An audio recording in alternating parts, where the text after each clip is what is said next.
guys, morning.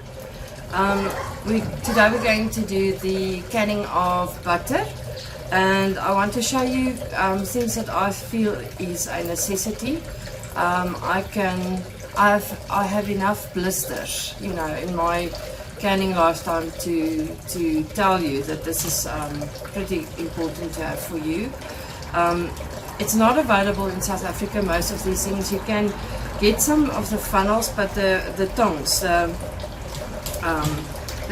jar lifters is something that you'll have to import. It's not that expensive. They landed here within a week. You get sets like this, where you have your plastic funnel, a little tongs, your jar lifter, which is fantastic. This is how they work. You pick up your jars like that. You can also, larger jars, you can use this plier, and then you've got this utensil, which is used for measuring the height you leave at the top of your bottle, the space that you leave. So I think this was about 700 rands for a set like this.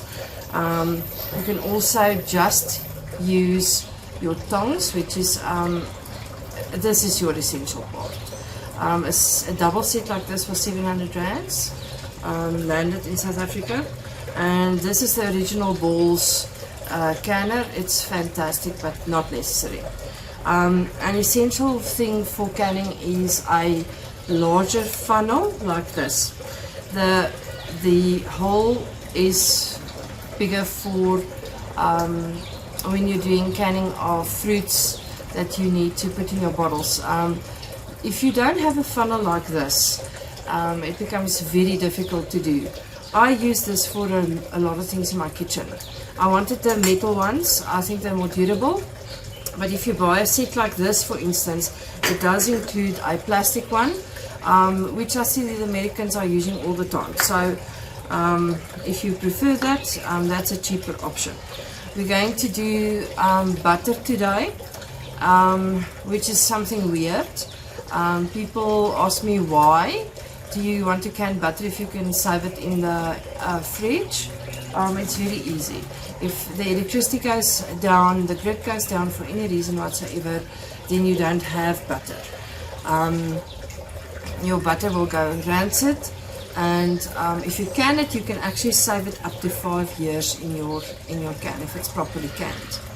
I've chopped some dried rosemary out of the garden, as well as some garlic. So we're going to do a batch of regular butter to use for baking and spreading, and then we're going to do some garlic rosemary butter.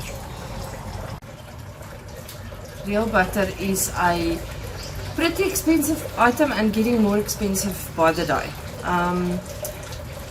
My go-to option is to go to a baking supplier like SA Baking Supplies. I buy the yellow butter, the 5 kilogram yellow butter. This cost me 33 rands per kilo. It's, you know, it's not packed beautifully like you would buy in a supermarket, but it is ideal for baking. It is much cheaper. It's like a fifth of the cost of supermarket butter, and it's really good. It's a salted butter. They also have a white one for cooking and for baking specifically. It's crumbly, so it's not ideal for spreading on bread yet, until we've actually made it into a product after melting. But for baking and cooking, this is ideal, and for that price, you can't beat that.